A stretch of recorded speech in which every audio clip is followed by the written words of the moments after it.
সম্মানিত দ্বীনী ভাইয়েরা,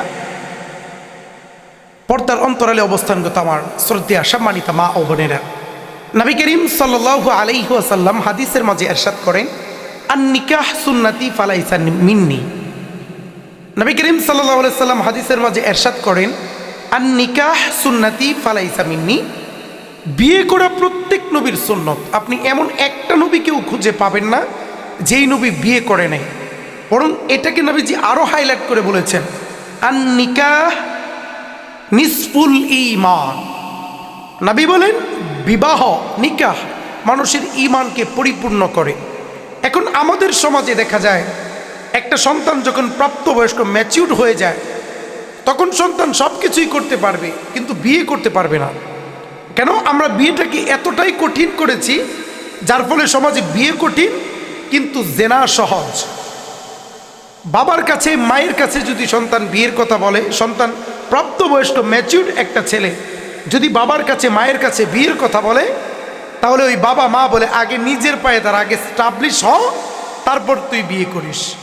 এখন সন্তান চিন্তা করলো, বাবা মা বলছে, যদি বাবা মার কথা না রাখি তারা মনে কষ্ট পাবে, কি করা যায়? এবার সে স্টাবলিশ হতে হতে, প্রতিষ্ঠিত হতে হতে তার জীবন থেকে, কারো জীবন থেকে 40, কারো জীবন থেকে 45 বছর অতিবাহিত হয়ে যায়। অনেকে এমন আছে যে প্রবাসে যায়, চিন্তা করে প্রবাস থেকে যখন আসবে তখন বিয়ে করবে। তো প্রবাস করতে করতে করতে করতে কাগজ পায় না, পাইতে পাইতে তার বয়স 40 থেকে 50 হয়ে যায়। তারপরে দেশে এসে সে বিয়ে করে। এজন্য আমি মাঝে মাঝে বলি যে আপনি বিয়ে করলে আল্লাহ রাব্বুল আলামিন আপনার রিজিকের ভিতরে বারাকা দান করবে, আল্লাহ রাব্বুল আলামিন আপনার কামাই রুজিতে বরকত বাড়িয়ে দিবে। এজন্য আগে আগে বিয়ে করেন। আল্লাহ রাব্বুল আলামিন এই আগে আগে বিয়ে করার ভিতরেই শান্তি লিখে রেখেছেন। সম্মানিত দ্বীনী ভাই ও বোনেরা, এখন আপনি স্টাবলিশ হতে গিয়ে হওয়ার চিন্তা করে এবার বিয়েটা দেরি করলেন।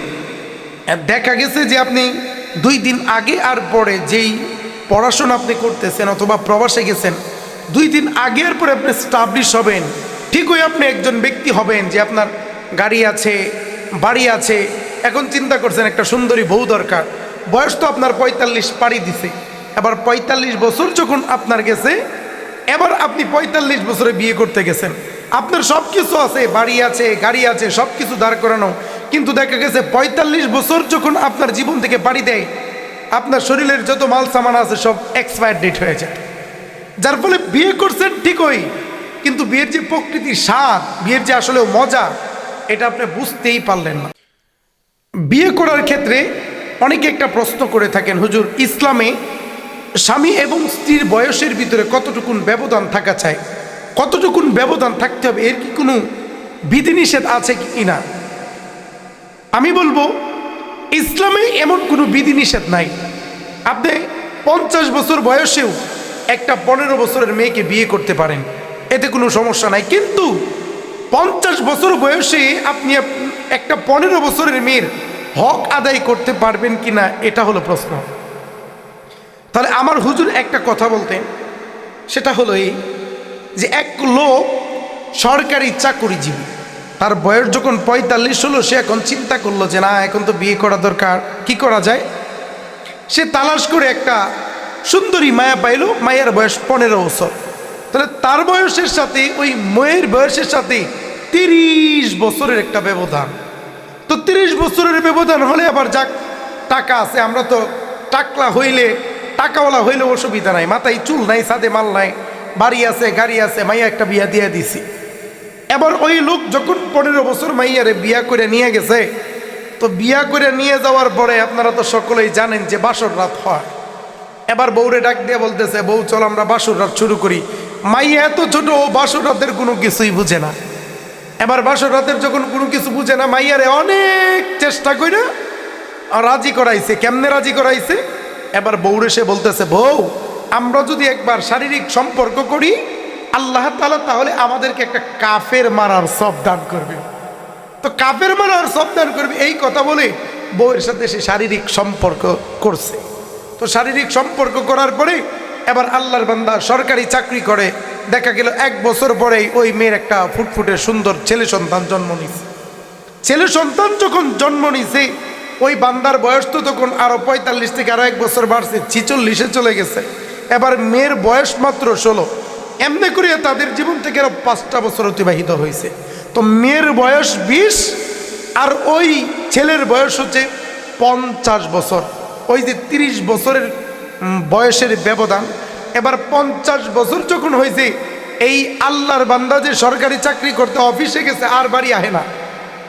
এবার বাড়িতে যখন না আসে, মাইয়া অনেকদিন চিন্তা করতেছে যে কি ব্যাপার, সে তো এখন আর বাড়িতে আসে না, তাকে কিভাবে বাড়িতে আনা যায়। অনেকভাবে সন্তানের দ্বারাই খবর পাঠাইছে যে যাও তোমার বাবাকে বলো, বাবা যেন আসে, তোমার বাবার সাথে কথা আছে। কিন্তু বাবা তো আর আসতে রাজি নাই। এবার ওই যে মেয়ের মনে পড়ছে যে আমার স্বামী তো ছোটবেলায় আমাকে কাফের মারার গল্প শোনাইতো। এবার কাফের মারার গল্প গিয়ে তার সন্তানকে বলছে যে সন্তান, তুমি তোমার বাবার কাছে যাও, বাবার কাছে গিয়া বলবা আম্মা কইছে আজকে রাত্রে কাফের মারতে হইব।